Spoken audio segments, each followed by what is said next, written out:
सभी का स्वागत करते हैं कमाल की पाठशाला की एक और नई वीडियो में। जैसा कि हम कर रहे थे गुणनखंड गुणज और उनके गुणों के बारे में, तो आज की वीडियो के अंदर हम देखेंगे कुछ उसके इंपॉर्टेंट क्वेश्चंस जो कि पिछले साल की परीक्षाओं के अंदर पूछे गए हैं। सबसे पहला क्वेश्चन जो है वो कहता है कि 13 के प्रथम 7 गुणजों का योग किसके निकट होगा, ये हमें ज्ञात करना है, जो कि जवाहर नवोदय विद्यालय 2015 की परीक्षा के अंदर आया था। तो सबसे पहले हम निकालेंगे 13 के गुणज और उनके योग कर देंगे। तो ये कह रहा है कि प्रथम 7 के लिए तो हम क्या करेंगे, 13 × 1 plus 13 × 2 plus 13 × 3 plus 13 × 4 plus 13 × 5 plus 13 × 6 plus 13 × 7, क्योंकि इसने कहा है कि प्रथम 7 गुणजों का योग। तो 7 गुणजों का योग हम कर देंगे। तो सबसे पहले हम 13 के पहाड़े के अनुसार चलें तो 13 एकम 13 प्लस ये हो गया 26 39, फिर आ जाएगा हमारे पास 52 65 78 और 91। अब आपको इनको क्या करना है, इन संख्याओं का योग। जब आप इन सभी संख्याओं का जोड़ करोगे तो आपके पास जो जोड़ आएगा ना वो आएगा करीबन 364। ठीक है प्यारे बच्चों, अब जो हमारे पास योग आ गया 364, और अब ये क्या कह रहा है कि निकटतम होना चाहिए, यानी कि सबसे नज़दीक होना चाहिए। तो आप देखिए सबसे पहले हमारे पास है 360। क्या 364 इसके नज़दीक हो सकता है? बिल्कुल हो सकता है। लेकिन अगली जो संख्या है वो हमारे पास क्या है, 365, यानी कि जो 364 है वो ज़्यादा करीब है 365 के, यानी कि जो लगभग इसके बराबर है। आप अगला देखोगे तो 370 है, जो कि काफ़ी ज़्यादा है, यानी कि 365 के और 364 में 4 पीछे है, यानी कि ये जो है वो लगभग इसके बराबर होगा। अगर हम चारों संख्याओं को देखें तो सबसे नज़दीक कौन सा ऑप्शन होगा, ऑप्शन नंबर 2, यानी कि इसका जो आंसर हो जाएगा वो हो जाएगा 365, जिसको हम क्या कहेंगे, लगभग इसके नज़दीक है, सैनिकट है, तो ये इसका आंसर हो जाएगा। अब बढ़ते हैं अगले क्वेश्चन की ओर। अब हमारे पास है क्वेश्चन नंबर 2, जो क्या कह रहा है 6 के पहले 4 गुणजों का योग ज्ञात कीजिए। तो ये एक सिंपल सा क्वेश्चन था जो कि 2016 के क्वेश्चन के अंदर आया था। यानी कि हमें क्या करना है, पहले 6 के गुणज ज्ञात करने हैं, यानी कि 6 × 1 प्लस 6 × 2 प्लस 6 × 3 प्लस 6 × 4। अब आप इनका योग कर दीजिए, यानी कि 6 प्लस 12 प्लस 18 प्लस यहाँ पे कितना आएगा बच्चों, 24। अब आप जब इनका योग करोगे तो कितना आ जाएगा, तो ये आ जाएगा 60, क्योंकि 6 और 12 कितने होते हैं, 20 यानी 18। यानी कि आप क्या करो, 6 और 24 को जोड़ दो, ये हो गए 30, 12 और 18 को जोड़ दो, ये हो गए 30, यानी कि 30 और 30 कितने हो गए, 60। इसका आंसर जो हो जाएगा वो हो जाएगा ऑप्शन नंबर 4। तो ये इसका आंसर आ गया। इसी प्रकार अगला सवाल क्या कह रहा है हमारे पास, इस सवाल के अंदर इसने पूछ लिया 5 गुणजों का योग, यानी कि अब क्या करेंगे, हम इसके 5 गुणज निकालेंगे और 5 गुणजों का योग कर देंगे। अब ये आप देखिए ये भी 2015 के क्वेश्चन के अंदर आया था, यानी कि 5 गुणजों का योग। तो आप देखो 2016 के अंदर हमें केवल 4 गुणजों का योग पूछा था और 2015 के अंदर हमें केवल 5 गुणजों का योग पूछा है, यानी कि 6 × 1 प्लस 6 × 2 प्लस 6 × 3 प्लस 6 × 4 प्लस 6 × 5। अब आप देखोगे इनका योग कर देंगे तो 6 प्लस 12 प्लस 18 प्लस 24 प्लस 30। तो जैसा कि हमने पिछले सवाल के अंदर कहा था कि इनका योग कितना होता है, 60, यानी कि 60 प्लस 30 जो कि एक्स्ट्रा आ गया है, यानी कि इसका जो योग होगा वो 90 हो जाएगा। और ये हमारे पास इस तीसरे क्वेश्चन का आंसर हो गया। अब आप देखिए 90 कौन सी ऑप्शन को शो कर रहा है, जो नंबर 1 ऑप्शन है उसको हमारे पास नंबर शो कर रहा है। तो अब बढ़ते हैं चौथे क्वेश्चन की ओर। चौथा क्वेश्चन काफ़ी इंटरेस्टिंग क्वेश्चन है। अगर आप सरल करोगे तो आप कुछ गलतियां कर सकते हो, उनका आपको महत्वपूर्ण तरीके से ध्यान रखना है। तो आंसर नंबर 4। चौथा प्रश्न क्या कह रहा है कि हमें 30 के गुणक ज्ञात करने हैं, यानी कि ऐसे हमें ज्ञात करने हैं कि अगर ऐसी संख्याओं का हमें ज्ञात करना है, अगर हम उसके अंदर भाग दें तो उसका जो शेषफल है वो 0 बचे, यानी कि हमें गुणक ज्ञात करने हैं। तो सबसे पहले आप देखिए, हम जानते हैं कि 1 जो है ना वो सभी संख्याओं का गुणक होता है। तो सबसे पहले हमने देखा कि 1 जो है वो सभी संख्याओं का गुणक होता है, यानी कि 1 × 30 कर दूंगा तो मेरे पास जो आंसर आएगा वो भी आएगा 30। तो सबसे पहले हमारा गुणक हो गया, वो हो गया 30। अगर मैं 2 को कौन सी ऐसी संख्या से गुणा करूं, यानी कि अगर मैं भाग देके देखूं 2 का 30 के अंदर तो कितने पे जाता है, यानी कि 15 पे। यानी कि 2 × 15 करने पर हमारे पास कितना प्राप्त होता है 30। 3 इंटू कितना करके देखेंगे भाग होगा, 3 का अगर भाग देंगे तो इसके अंदर जाएगा 10 पे, यानी कि 3 × 10 करने पर हमारे पास कितना प्राप्त हो रहा है 30। अब आप देखिए पहले ऑप्शन के अंदर 1 नहीं आ रहा था तो इसके लिए हमने इसको छोड़ दिया। अब हम क्या करेंगे 3 के लिए भाग दे दिया, 4 के अंदर भाग दे के देखें तो हमारे पास जो शेषफल है वो कितना बचेगा 2 शेषफल बच रहा है, इसलिए हमारे पास ये 4 ऑप्शन नहीं हो सकता। अगला जो स्टेप होगा हम उसके अंदर कितने को करके देखेंगे 5 को। अगर मैं 30 के अंदर भाग दूँ तो कौन सी ऐसी संख्या जिस पे जाता है, यानी कि 5 का भाग जाता है 6 पे, क्योंकि 5 × 6 करने पर हमारे पास आ रहा है 30। अब आप देखिए कि ऐसा कौन सा ऑप्शन है जिसके अंदर हमें प्राप्त हो रहा है, यानी कि अगर आप देखोगे तो पहले ऑप्शन के अंदर 2, 3, 5 मिल रहा था तो काफ़ी सारे बच्चे क्या करते हैं कि 2 आ रहा है, 3 आ रहा है, 5 आ रहा है, यानी कि इस ऑप्शन को टिक कर दीजिए। लेकिन आपको अगले क्वेश्चन की भी जांच करनी है ना, अगले ऑप्शन क्या कह रहा है, आपके पास 1 आ रहा है बिल्कुल आ रहा है, 2 आ रहा है बिल्कुल आ रहा है, 3 आ रहा है बिल्कुल आ रहा है, 5 आ रहा है वो भी आ रहा है। अब आप क्या करिए 6 से करके देखेंगे, तो हमने अब इन संख्याओं को उल्टा करना शुरू कर देंगे, यानी कि 6 × 5 करेंगे तो भी हमारे पास कितना प्राप्त होगा, 6 × 5 करने पर हमारे पास प्राप्त हो रहा है 30।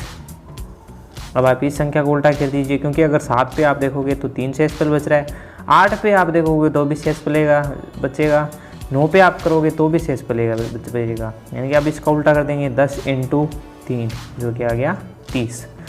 इसमें क्या करेंगे हम 15 × 2 कर देंगे तो भी हमारे पास कितना आ रहा है 30 आ रहा है, और 1 × 30 था, यानी कि 30 × 1 करने पर भी हमारे पास 30 प्राप्त हो रहा है। अब आप देखिए 30 के गुणक कितने हो गए 30 के गुणक, तो यहाँ से हमारे पास 30 के गुणक कौन सी होगी, सबसे पहले हमारे पास आ रहा था 1, फिर आ रहा था हमारे पास 2, फिर आ रहा था हमारे पास 3, फिर आ रहा था हमारे पास 5, फिर आ रहा है हमारे पास 6, फिर आ रहा है हमारे पास 10, फिर आ रहा है हमारे पास 15 और फिर आ रहा है हमारे पास 30। तो ये कौन सी ऑप्शन के अंदर शो कर रहा है, तो आप देखोगे जो ऑप्शन नंबर 4 है ना उसके अंदर सभी के सभी जो मान है आ रहे हैं, यानी कि 1 आ रहा है, 2 आ रहा है, 3 आ रहा है, 5 आ रहा है, 6 आ रहा है, 10 आ रहा है, 15 आ रहा है और 30 आ रहा है, यानी कि जितने भी हमारे पास इसके गुणक मिले हैं ना तो वो चौथे के अंदर कर रहा है। अगर आप सावधानी से इस प्रश्न को नहीं करोगे तो हो सकता है कि आप इस क्वेश्चन को गलत कर दो, क्योंकि 2, 3, 5, 20, 30 के गुणक है, 1, 2, 3, 5, 10, 20 के गुणक है, 1, 2, 3, 10 और 15, 20 के गुणक है, या हो सकता है कि आप 30 को छोड़ दो इस प्रश्न के अंदर, और आप देखोगे 6 भी जो है वो 30 का गुणक है, यानी कि अगर आप ऑप्शन को देखोगे तो ऑप्शन नंबर 4 में जितने भी पद आ रहे थे वो सभी गुणक हो गए, यानी कि इसका जो आंसर है वो ऑप्शन नंबर 4 हो गया। इसको करने के लिए आप बड़ी सावधानी बरतें, क्योंकि इस प्रकार के जो क्वेश्चन होते हैं वो थोड़ा हो सकता है कि आपके दिमाग में कुछ अचरज हो या कुछ अलग तरीके का चल रहा हो, जिससे आप हो सकता है कि आप तीसरा टिक कर दो, दूसरा टिक कर दो या पहला टिक कर दो। तो आप ध्यान से इस क्वेश्चन को पढ़िए और ये क्या पूछ रहे हैं उसको ध्यान से उत्तर दीजिए।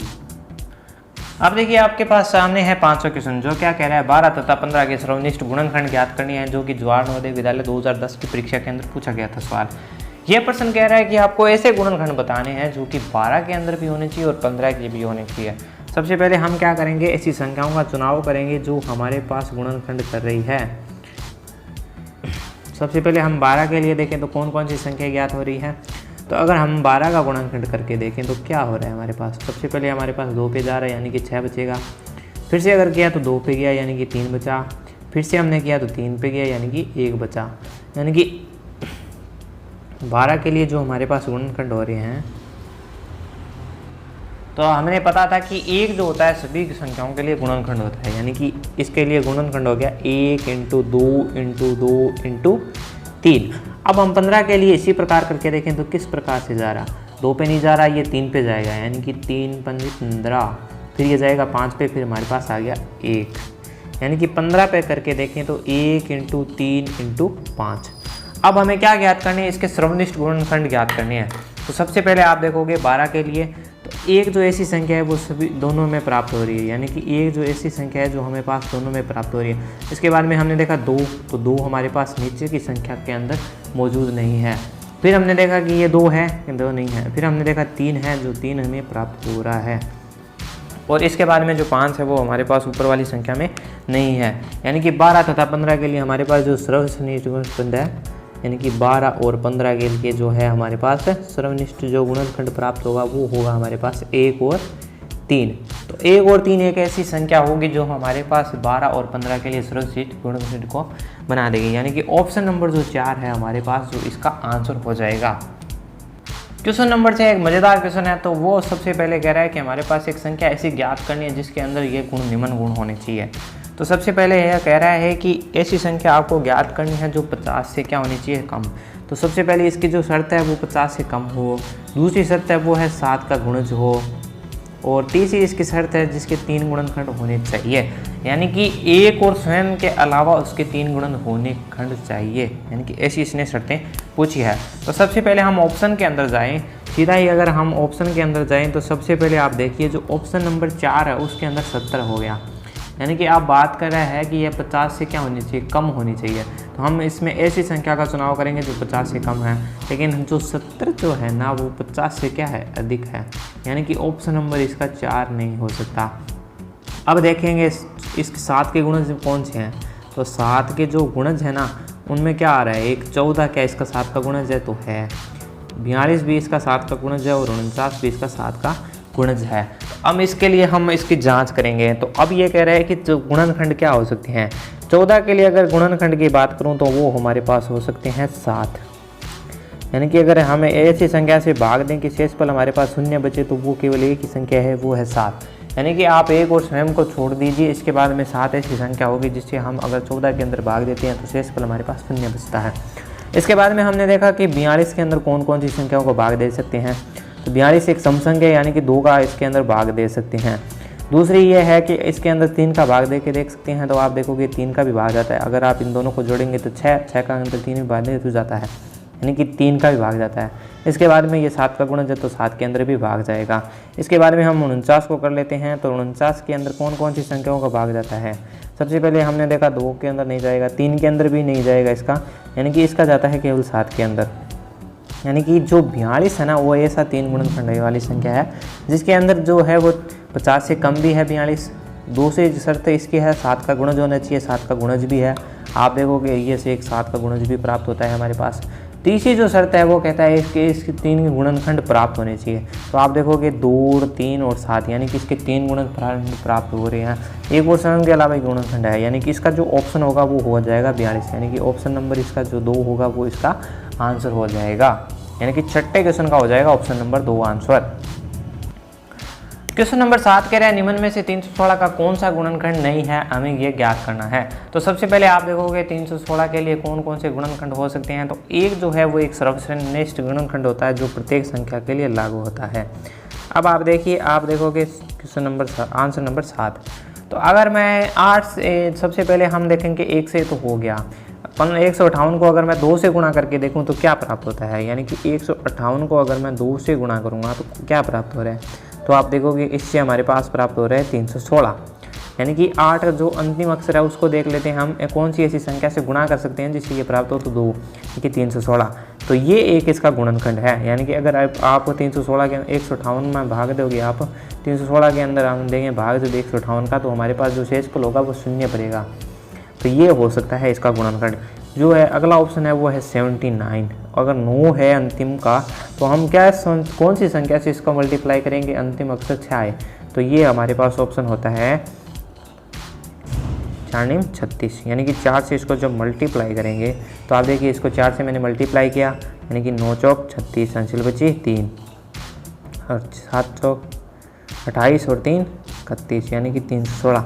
तो ये प्राप्त हो रहा है। अब जो है हमारे पास 8 है, यानी कि 316 कितने पे आ रहा है, यानी कि 8 को हम कितने पर गुणा करेंगे, 316 है, तो हम इसको कर सकते हैं। जो अंतिम अक्षर है वो हमारे पास होना चाहिए 2 का। तो सबसे पहले देखिए अगर मैं 8 को 10 से गुणा करता हूँ तो 80 आता है। 8 को अगर मैं 20 से गुणा करता हूँ तो हमारे पास 160 आता है।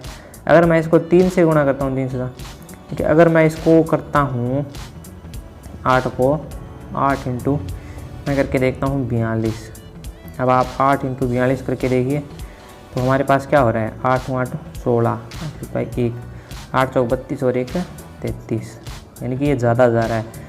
और इसके अलावा कोई और ऐसी संख्या नहीं है जिसे हम भाग करके देखें तो इसको अंदर आंसर जो है वो 316 आना चाहिए, क्योंकि अगर 8 इंटू आप करोगे 40 तो आपके पास जो उत्तर आएगा वो आएगा इसका 320। और अगर आप करोगे 8 इंटू 39 का तो इसका जो उत्तर आएगा वो आएगा 312।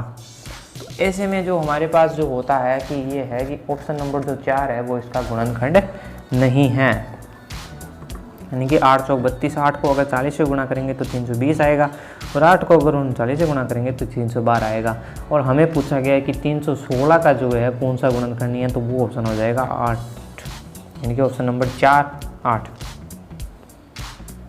क्वेश्चन नंबर 8 हमारे पास कह रहा है कि 4 की पावर 11, 7 की पावर 5 और 11 की पावर 3 के अभाज्य गुणनखंड कुल कितने होंगे। यानी कि सबसे पहले जो हमारे पास पावर के अंदर दिए गए जो शब्द हैं, यानी कि इसको अगर मैं किस प्रकार से हम इसको हल करेंगे। ऑप्शन नंबर 8वां हमारे पास क्वेश्चन नंबर 8वां कह रहा है कि 4 की पावर 11 दी गई है, 7 की पावर 5 दी गई और 11 की पावर 3 दी गई है।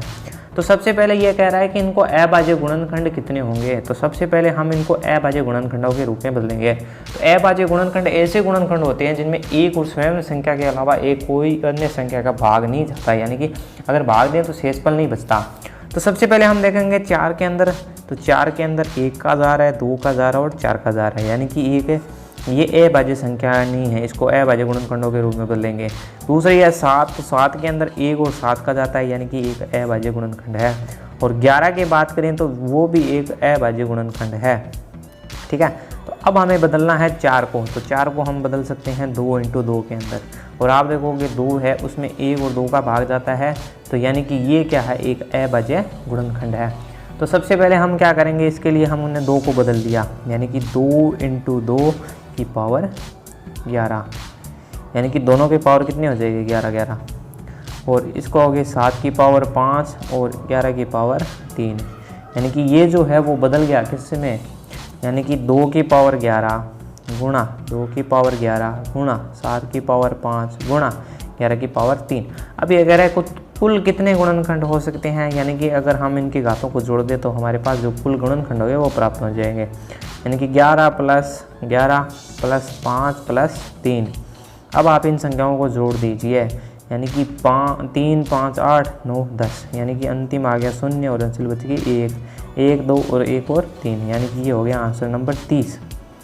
तो इसका करेक्ट आंसर हो गया, वो हो गया आंसर नंबर 2। हो सकता था कि आप अगर इस 11 को छोड़ देते तो आप कहते कि इनमें से कोई नहीं, तो ऐसा भी हो सकता है। दूसरा ऑप्शन ये कर देते हैं कि आप ये संख्या को मान लेते कि ये तो अभाज्य संख्या है ही नहीं, तो इसका गुणनखंड नहीं हो सकता। तो आप क्या कर सकते थे कि 7 और 5 को जोड़ देते और इसमें से आपका फिर से हो जाता क्वेश्चन गलत। यानी कि इन छोटी छोटी ट्रिकों को ध्यान में रखना है और ध्यान में रखोगे तो आसानी से इन क्वेश्चनों को हल कर पाओगे। तो मिलते हैं अगली वीडियो के अंदर, जिसमें हम और ये से कुछ क्वेश्चनों को हल करके देखेंगे और एक नए टॉपिक को सीखेंगे।